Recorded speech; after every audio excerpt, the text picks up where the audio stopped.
thrown bowls, cookie jars, coffee cups, dinner plates. And throwing is something that takes several years to learn how to do. I've been doing it for almost 50 years now, and it probably took me 2 or 3 years to really get control of what I wanted to make. I would end up with what I planned to make instead of end up with what the wheel told me I was going to make. So I'm going to make a bowl.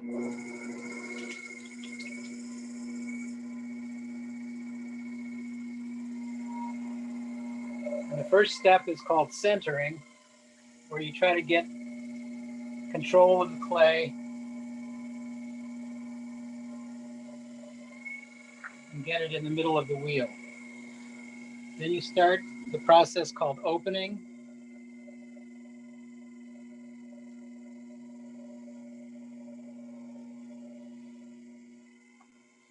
And I should mention that because of the COVID, and because all the art fairs have been shut down, and because a lot of the galleries have been on limited hours, I haven't done any throwing since July.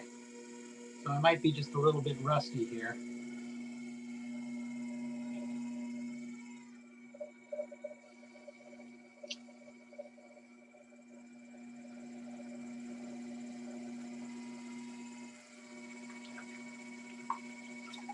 Well, if that's rusty, I'll take it.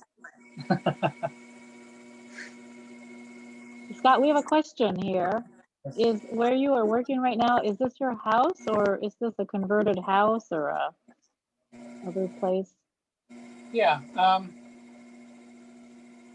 In 2002, my wife and I at the time moved from Battleground to here.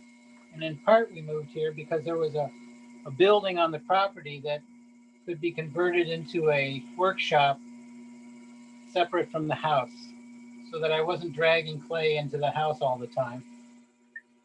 And the building itself is about 1,800 square feet.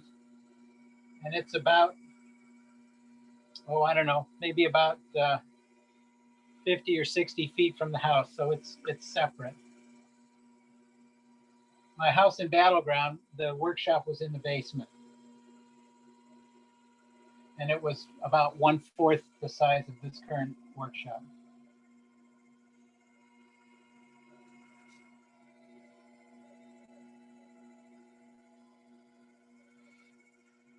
So at this point, the form is sort of roughed out, I guess is the best way to put it.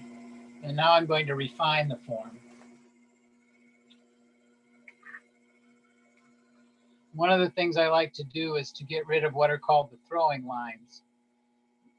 When you throw on the wheel, your fingers leave grooves in the clay. And I like to get rid of those so that I can then later make marks on the clay that are not competing with almost like a grid of lines.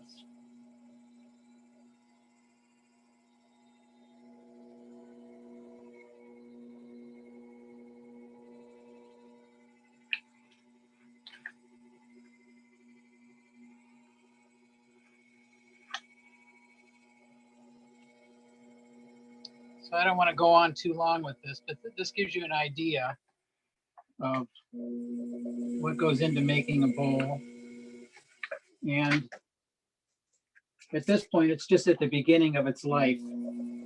I have to refine it a little bit more.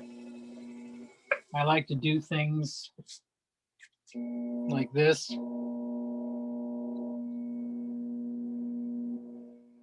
I like to add. Possible to Pardon? Sorry. Would it be possible for your wife to move in front of you and we could see your hand doing Sure. the... Yeah. There, thank you. That better? Yeah, it's great to see the technique happening. Yeah. I'll do a little bit more.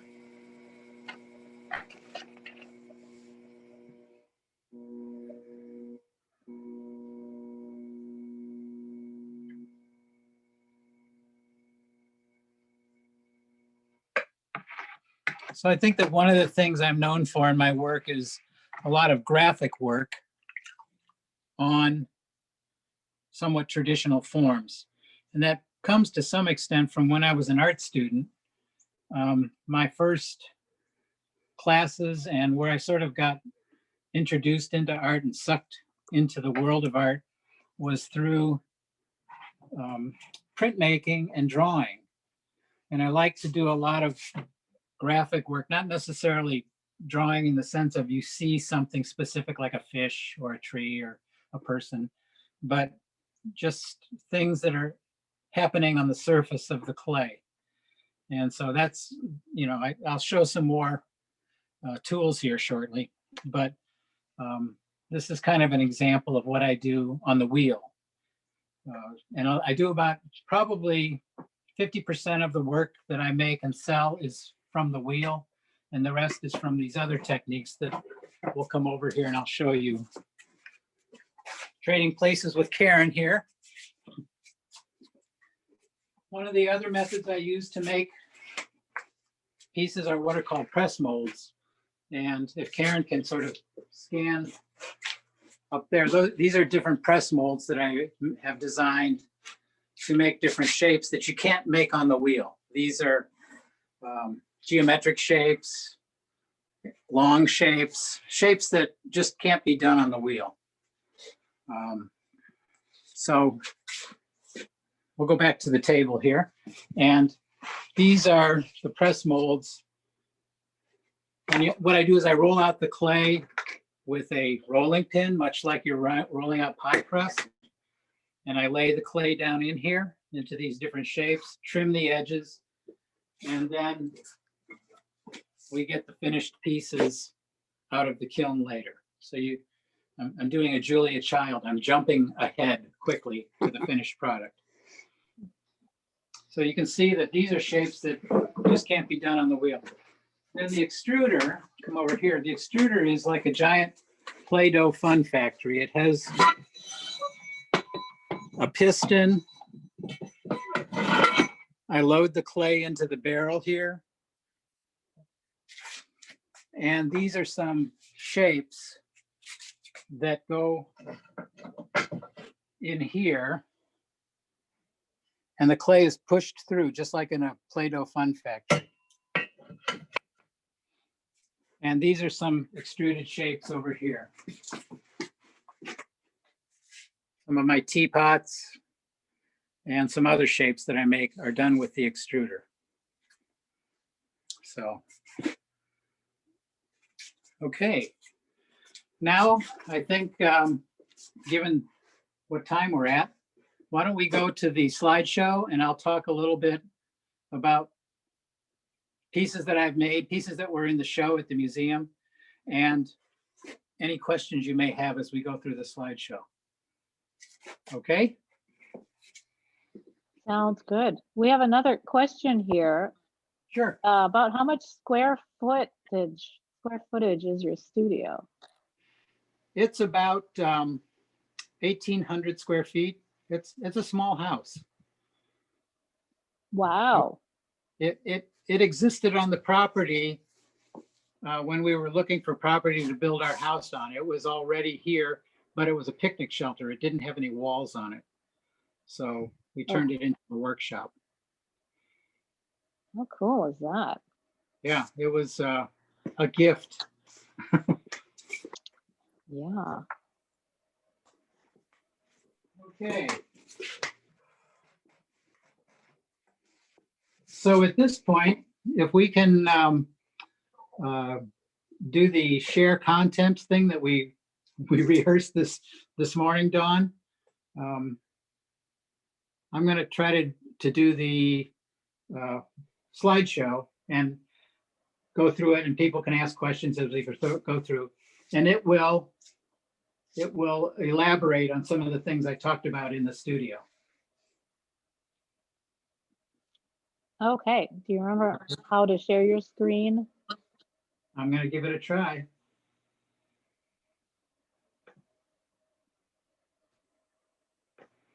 Okay, let's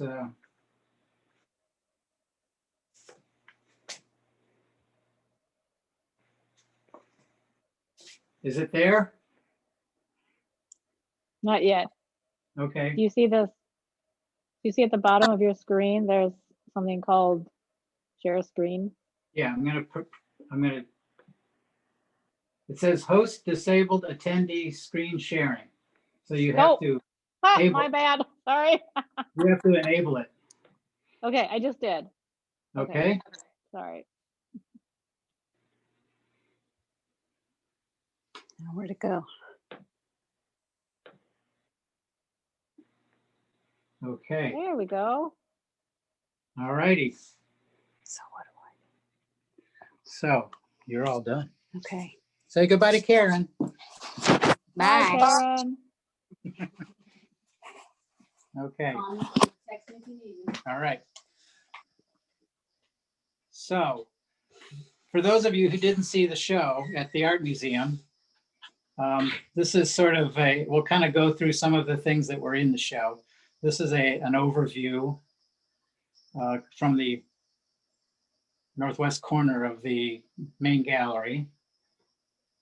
And, you know, when I alluded to getting started out, one of the things I didn't mention to Dawn in her review of my my CV there, I started out as a math major at college.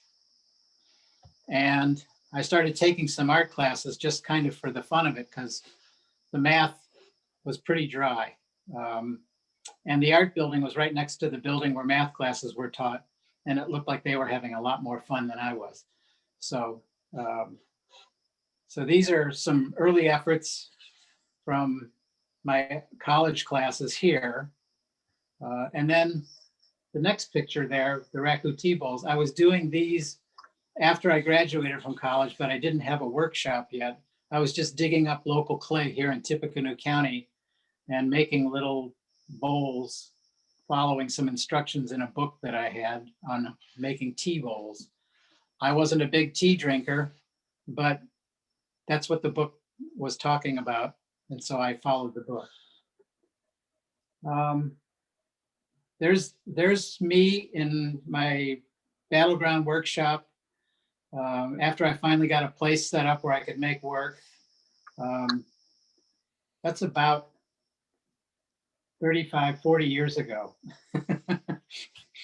So I've grown a little older since then. That's my first kiln, compared to the kiln I have now, which is indoors. And this is my workshop in the basement. It was a converted coal cellar, about 12 by 15 feet. Can you hear me okay, Dawn? Yes. Okay. Yes. Okay. And so these are some of the forms Hey, I Scott, was. I got a question. Sure, Kendall. What years were you on the board of directors at the Art Museum? I'd have to look at my CV. I think it was in the early 1980s.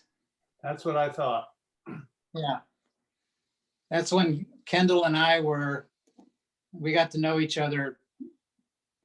We were on the board together. We were the so-called young lions. Yeah. Anyway, so I was working on my master show. That's what these pieces are from. I did a master show of raku vases. And I think Kendall has one perhaps, but he has a splendid wall shape that I did as well that didn't make it into the museum show. It should have. We'll talk about that later.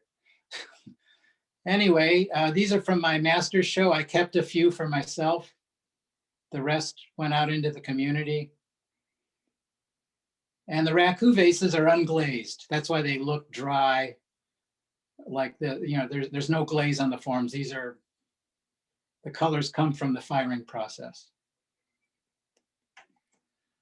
At about the time that I was trying to decide whether I wanted to pursue a career in teaching or see about making a life as a potter, taking the risk that goes with that, I started making dinnerware for people. And this is from the show at the museum. This is a history of dinnerware over the last 40, 45 years. And so in the upper left, those are some of the earliest pieces I made for dinnerware. it turns out that I realized I could start earning some money, maybe not quite making a living, but earning money by making dinnerware. And fortunately, the community of Lafayette got behind me and bought pieces. And there was a point at which I actually started to turn a profit. But the dinnerware is sort of a history of stages of my work and glazes that I developed. These are some pieces early in my career, around 1980 to 82, that I started, I guess, establishing myself as a potter of some repute here in Indiana. A couple of pieces were bought for the governor's awards that are given every year. How they ever found me, I'm not sure, but they supported me at the state level. And then eventually I had a piece that was purchased for the Smithsonian Institution when they had a national survey of porcelain artwork by people all across the country. I was fortunate to be included in that show. There's a platter coming along shortly here that was a sister piece to what ended up being in the Smithsonian. One of the things that I did over my career was I would investigate other styles and other techniques. And this was a series that I did that got labeled the Harry Pickles series by the daughter of a friend, because I don't know if you can see my arrow here, but she saw these marks on the pieces and wondered why I was putting Harry Pickles on my pottery. The name stuck, and I made these for about 3 or 4 years. In addition to my other pottery, it didn't sell as well, but it was very stimulating artwork. And this is another example. One of the things I think that people don't understand about a lot of potters is that they like to take side roads. They like to, in addition to the work that they're known for, they like to try things out.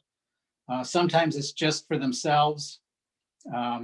Sometimes it's sort of an inside thing that potters enjoy things about other potters, but the public doesn't really care about or doesn't get excited about. So this was a group of work that I did where I used glazes that were saturated with iron.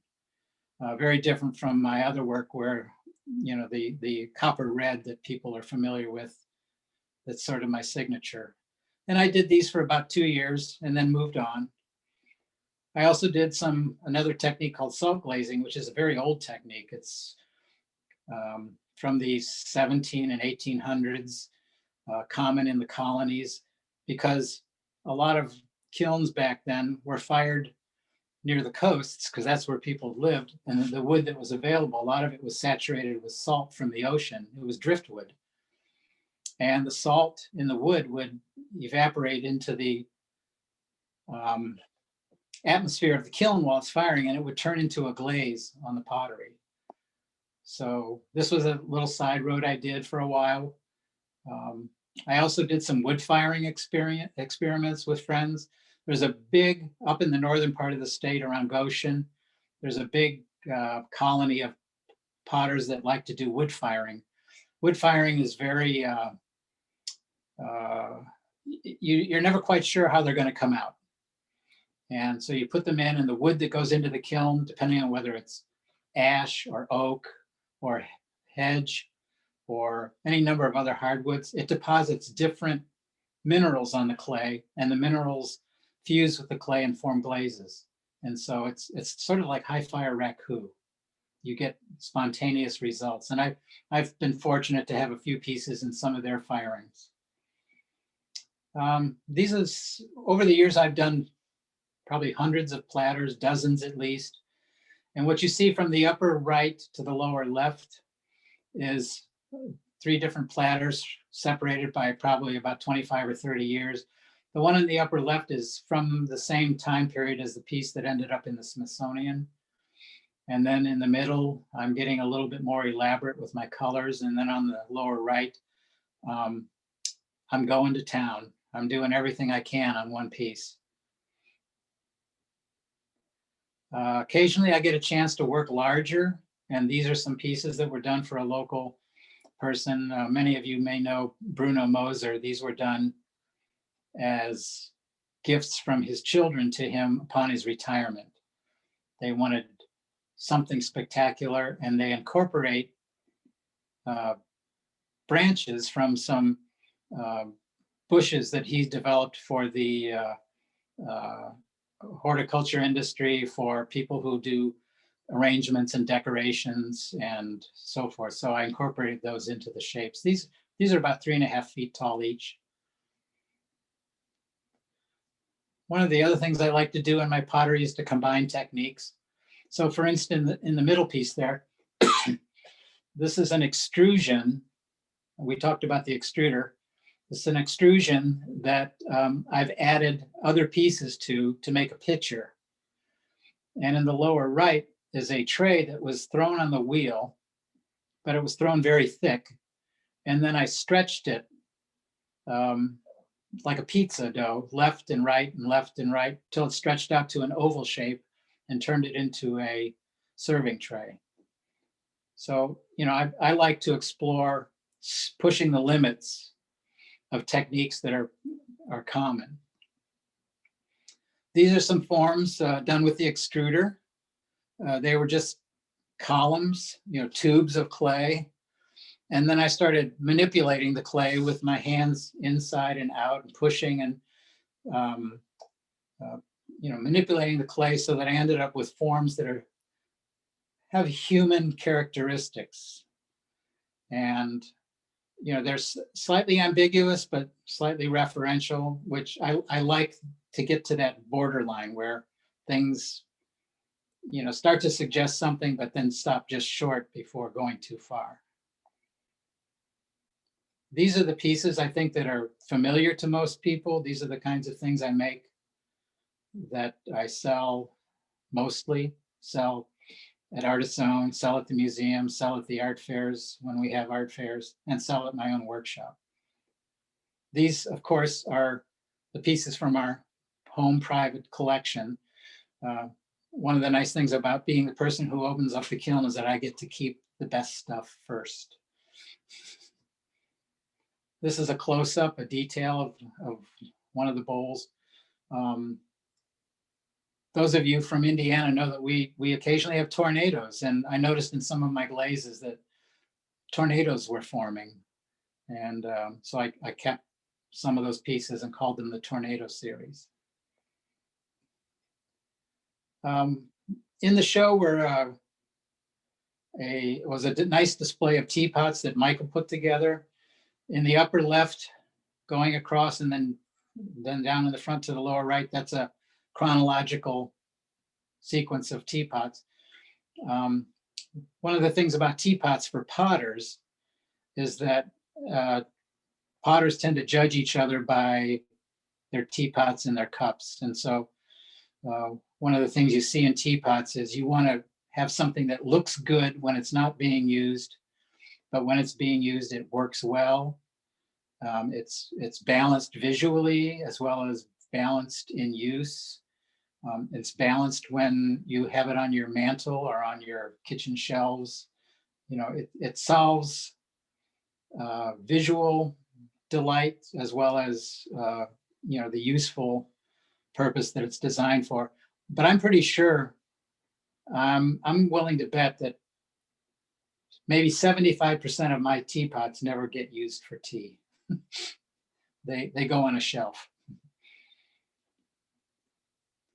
Another thing I like to make. Can I ask Yeah, you a go ahead. question, Scott? How do you Yeah. feel about the fact that you think that only 30% of the teapots get used? Actually, I take it as a compliment, because when I'm working on the teapots, I'm actually trying to make them look as good as possible. And if they look so good that people would rather have them as on the equivalent of a painting or a sculpture in their home, I take that as a compliment.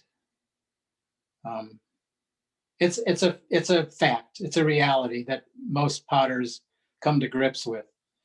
You can make a very functional teapot that's as ugly as it can be. And it does the job. And it gets put in a cabinet until it gets used again. And I guess I like mine to be out there being seen when it's not being used. Small bowls, I like playing with them. They're kind of like experiments. I can try things on, I'll make maybe 24 small bowls in any given firing and just try things out on them. And sometimes they end up spectacular.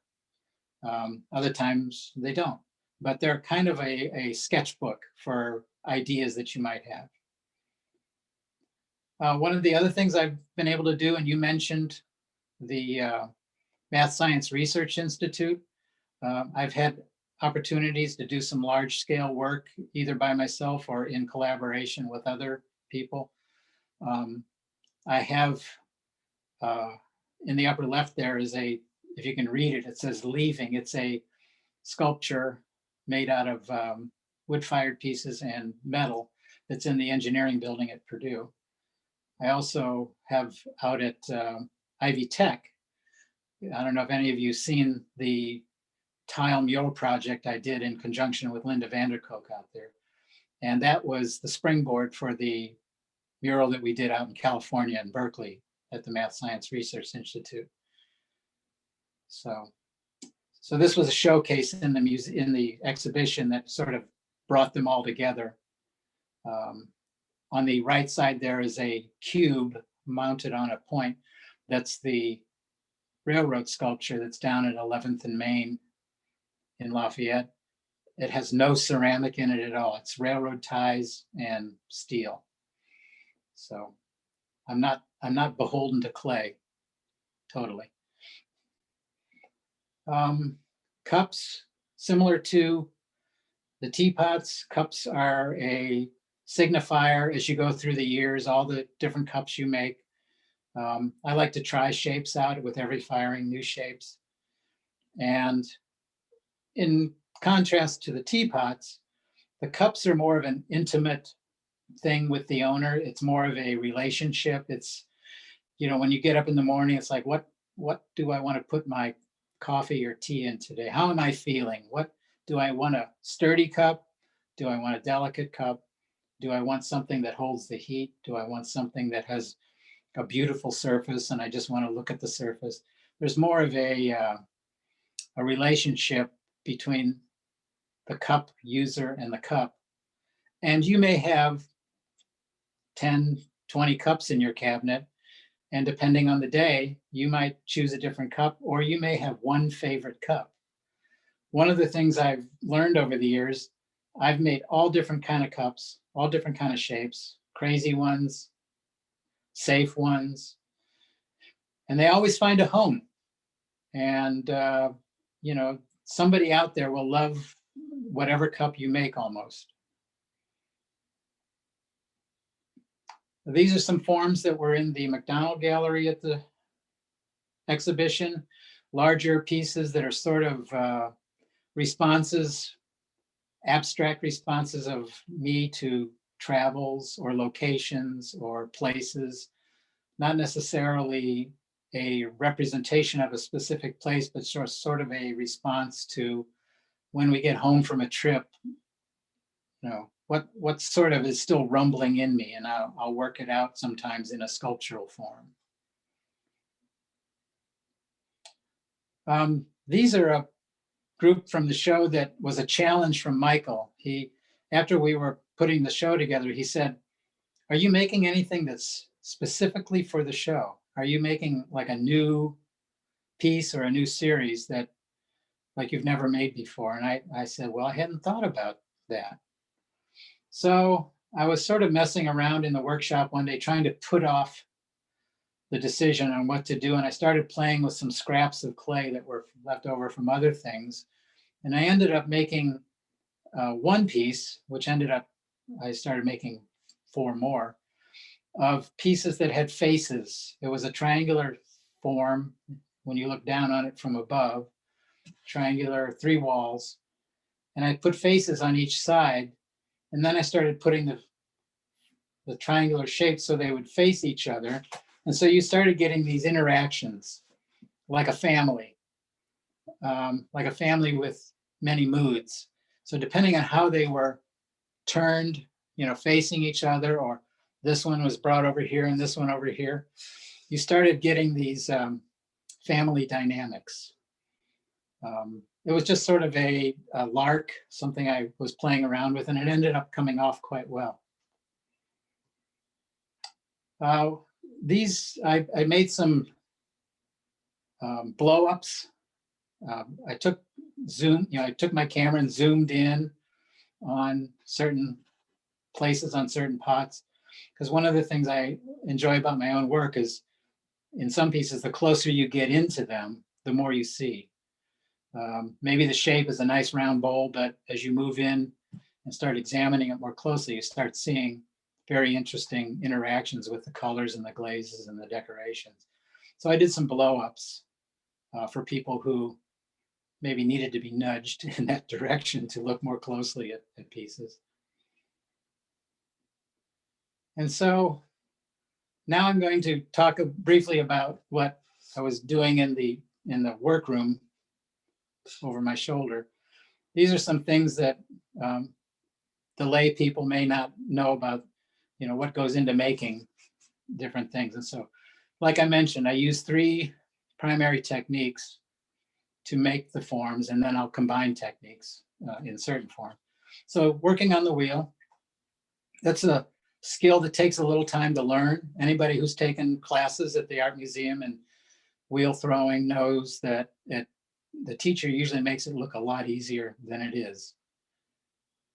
So this is me working on a wheel, on a bowl with a fluted edge.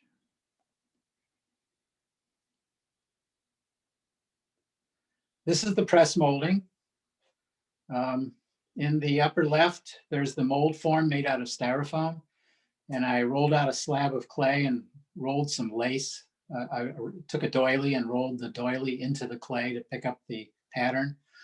Then lay the clay down into the mold like you're doing a pie crust. And once it's dry enough, then you can take it out of the mold and trim the edge of it, add some handles, and you have a nice hors d'oeuvre tray or fish tray. Then this is the extrusion process. The clay goes into that barrel, the gray barrel, and you put all your, you pull as hard as you can on the plunger, the piston. That actually is not me, that's Karen pulling on it. And then the clay comes out, and as it comes out, I like to wiggle it. I like to give it some shape, because then it goes over to my work table and you can see it slowly transform into being a teapot.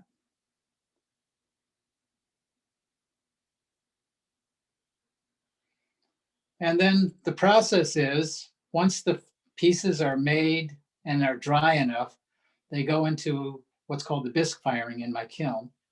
The bisque firing is a first firing that drives all the moisture off of the clay and turns the clay into like a hard biscuit. That's why it's called the bisque firing. The clay transforms chemically so that it's still porous, but you can lift it and move it and handle it without it breaking and coming apart, because up till that point, the dry clay is very fragile. So this is looking into the kiln. The kiln is stacked. I'll do another stack in front of these and then cover the door of the kiln and fire it. And it goes to a lower temperature. It goes to 1700 degrees. And then they come back out of the kiln and they fill up my shelves in my glaze room. And all those buckets that you see there have glazes in them, chemical glazes. And they're common chemicals. They're clay, beach sand that's ground very finely, silica, iron oxide, which is rust, a number of other chemicals that are very common chemicals. Because when potters hundreds and hundreds of years ago developed these villages of pottery in Japan or Germany or wherever, they used the dirt available around them. They didn't have clay suppliers. They didn't have chemical suppliers. So that's why most clay chemicals are very common earths. So this is me glazing a bowl. I'm waiting for the glazes have moisture in them. You dip the pots in the glazes, and then while you're standing there holding it, it dries fairly quickly because the bisqueware is porous. This is a table full of extruded teapots. They've been dipped in the glazes and they're drying so that I can handle them for further. I like to add colors to the outside the glaze, what are called overglazes and stains. Then they go back into the kiln and I brick it up and fire the kiln. It gets very hot in that room. That's about as hot as it gets when the space shuttle re-enters the Earth's atmosphere, for comparison. And then when it's fired and done, the next morning I unbrick the kiln slowly, and hopefully this is what I see. Good reds. Beautiful. Thank you. Scott, about how long does it take you to throw or mold everything that goes into that space? Yeah. What is the work cycle? Yeah. The kiln holds about 250 pots. When I was working at my peak, it was about a month for a full cycle. I would do about 12 firings a year. So, you know, factor in a vacation in there here and there, but it was about 3.5 weeks from start to finish for a full cycle of making and firing 250 pots. Wow, and it looks like you're a bit of a puzzle master too, to be able to fit Yes. everything. You know, you want to maximize because every cubic inch costs money. It costs your time and energy. It costs materials. It costs the fuel to fire the kiln. So yes, you try to find shapes that are complementary. You're trying to find things that work well next to each other, things that tuck underneath other things, so forth and so on. Yeah, there is a puzzle master nature to it. Mm. And Do you then have an if you're idea making, of- if you're making 2,500 pots or cups and pieces a year, you have to be a marketer to figure out how to get them to the public and how where people are going to buy them. You do all the marketing yourself as well? Yeah, you're a one-man band.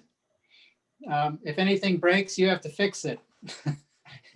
if you have to, you know, do some plumbing on the kiln because the gas line is leaking, you have to fix it yourself. You have to, like you say, you have to do the marketing. You have to do the packing and the shipping and the, you know, in some cases years ago, I actually had a price list and catalog that I had to create and send out to the galleries that were buying my work. So I was very fortunate, and Kendall will relate to this. I was very fortunate when I was a graduate student. I had a professor at Purdue who made this part of her instruction. A lot of art classes and art teachers, and Purdue is guilty of this, and many schools are, they teach you how to paint or how to make sculpture, and then they kick you out of the nest and go, good luck. And my professor had seminars where she would bring in an accountant who taught you how to keep books, how to do a balance sheet. She brought in gallery owners who taught you about what they expect to see if you're going to make a presentation for them to carry your work. You know, she brought in professionals about once a month for the graduate students to learn about the real world. so that when you got your degree and you left the confines of it wasn't ivy covered, it was the old Quonset huts at Purdue, and some of you remember those well. You know, they were they were poisonous. But anyway, when we left Purdue or left, you know, the graduate school, we had a sense of what it would take to hit the ground running and you know, make a living as a business person as well as an artist. So Scott, over the years, you've made your living and your retirement creating this wonderful artwork. So did you like try to modify things as you went along so that people would, you know, that people started buying things, you started work toward that direction and change from being maybe so as creative as you wanted to be to producing something that that you could market better? Yeah, it was I've never lived on a farm, but I think it's kind of like breaking a horse or trying to get a cow to follow you. You know, I had my ideas about what I wanted to make. And at the time I was first moved into the Lafayette area, there was a strong ethic from the Nashville area of what pottery was. It looked like it was made in a log cabin. It was round and brown. It was boring. And that's what people expected to see here in Lafayette, was what they had seen in Nashville when they went down to visit Nashville for, you know, the fall colors. And I wanted to be more decorative. I wanted the shapes to be more lively. I wanted the shapes to be more stimulating. And so I would, you know, when we had art fairs or when we had events, you know, like the bowl giving or the bowl sale at the YWCA in the summertime, I would take every opportunity to talk to people about my work and why I did what I did and try to educate, I guess is the best way to put it. Try to educate people that there was more to pottery than round and brown. And slowly but surely, people started getting more interested in what I was doing. And, you know, I'm not saying that I did it single-handedly. There was the Around the Fountain Art Fair, where they started bringing in lots of interesting pottery from around the state and around the Midwest. And slowly but surely, people started seeing that there was more to clay than just a brown dinner plate. And, you know, as time went by, I was in the middle of that. I had kind of done my part. And, you know, pretty soon people were saying, well, Scott, you're doing some interesting stuff, but I'm going to go to that guy's booth over there. His stuff is more interesting. and, you know, the competition was great. We all fed off of each other's work. Scott, as I'm looking at your glazing apparatus here, the Yeah. heat, the heat comes from the bottom. Is there a fan, or how does There- that kiln work? And Yeah, it there's looks like there's flames coming out in the picture you have right Yeah. now. Yeah, you need to stand back a little bit. There are 4 burners, and it runs off of propane gas. And the burners advance as, you know, during the day, I turn them up a little, turn them up a little, and up a little. And then by about mid-afternoon, they're running full tilt. And you want, this is getting technical here, but you want back pressure in the kiln. You want the kiln to not be efficient, chemically speaking. You're putting more fuel in than it can burn efficiently, because what you want to develop is what's called a reduction atmosphere. You want there to be more, there to be not enough oxygen for the fuel. And That's what causes the colors to develop Okay, that I'm looking for. If I didn't do that, if I gave it all the oxygen it wanted, all my reds would be green and turquoise. So explain what cones are, Scott.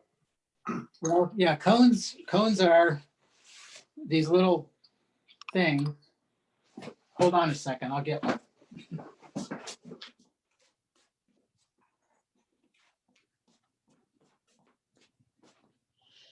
Cones are these things that go in the kiln. And what I'm doing there is I'm looking in past that flame to see if the cones are bending in the way that I want. The first cone bends at about 2050 degrees. The second one bends at about 2100 degrees. And the third one bends at 2150. And so I want to turn the kiln off at 2140. So I turn it off right before that last cone is all the way bent down. They are little chemical sticks that are calculated to bend at predictable temperatures. And so that's how you know what the temperature is in your kiln. wow. It's very old fashioned. Do you have an idea of about how much your gas bill is to run this kiln? Yeah, I can tell you exactly. What is it? And it depends on the farmer's season, because the farmers use the propane to dry their corn or their soybeans or their whatever. And so if there's a big demand in the fall, I'm paying more for the propane than I might be, in the early summer. Mm. And propane is a byproduct of natural gas.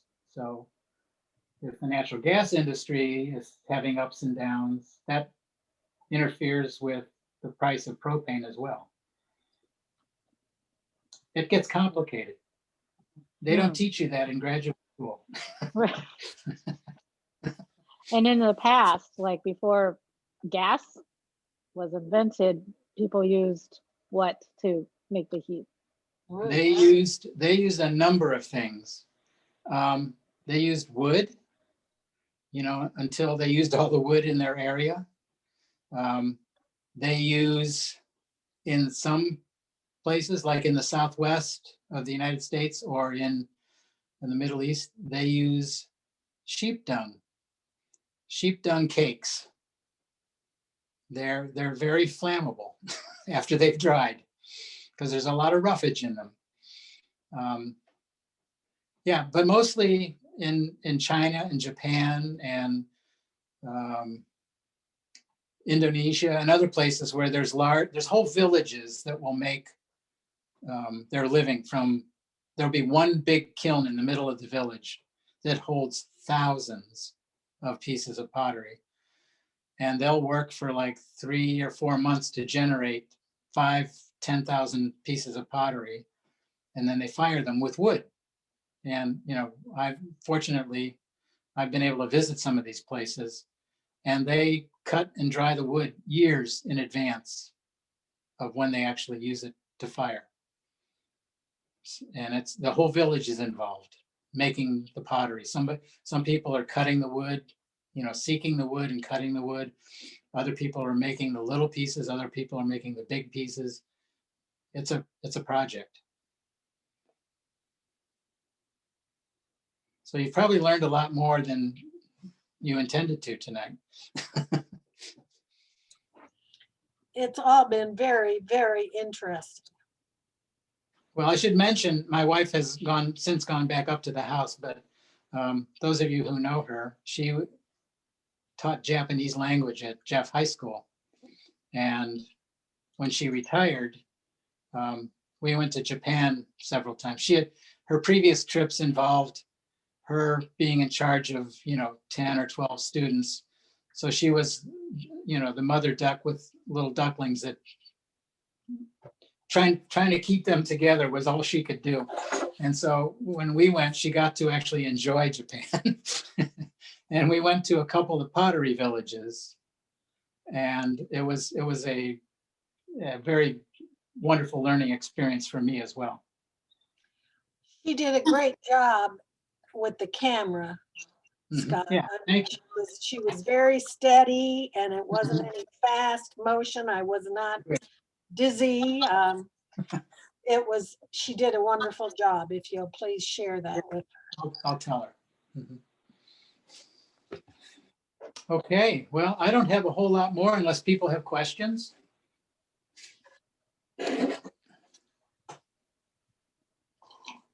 One last question here. Assume that the open side of the kiln we saw is closed up for the firing.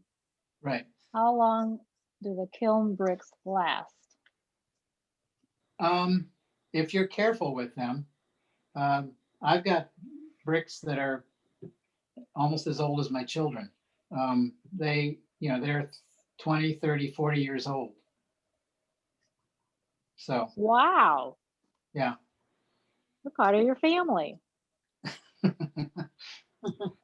Kind of. Yeah. Yeah, they don't need to be fed and go to college. So, Okay, yeah. okay. So, all right. Well, thank you very much. I really appreciate that. Yeah, you're Very interesting. quite welcome. Yeah. And so we can all go to gallery view now because I have unpinned or unspotlighted Scott. And so you can all choose gallery view now if you'd like. We can all see each other. And here we are back. You did a great job presenting to a muted audience. I know it can be disconcerting to not get any feedback. Yeah, well, hopefully you all got your money's worth and enjoyed it. Yeah, definitely. We have a gift for you that we are putting in the mail as a thank you. Oh, thank to you. you. Yes. And we look forward to seeing you around and purchasing some pottery. I'm hoping that things get better and that they actually have the Round the Fountain Art Fair next spring. Yes. Oh, we're all hoping for that, Scott. Yeah. I'm putting my hands together for clapping for Scott. Thank you. Yeah. So, Thank you right, so you can much. all unmute yourselves. Okay. Thank you. All right. Our next meeting is November 17, I believe, with David Harmon. Yep. And he works in leather. It will be very interesting. It'll be like Scott's. It's something that the majority of us have no experience working in, and we will appreciate the craft. It's at 7 p.m. So Okay. please join us. All right. Well, unless we have other questions, it's fairly well. Okay. Thank you so Okay, much. thanks everybody. Thank you. Good to Good see night, you all. everyone. Thank you. Good night.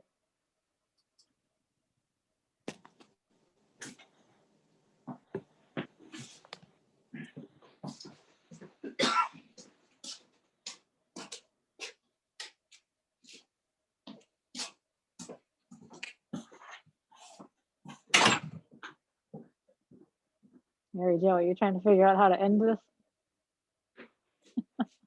I can do it for you.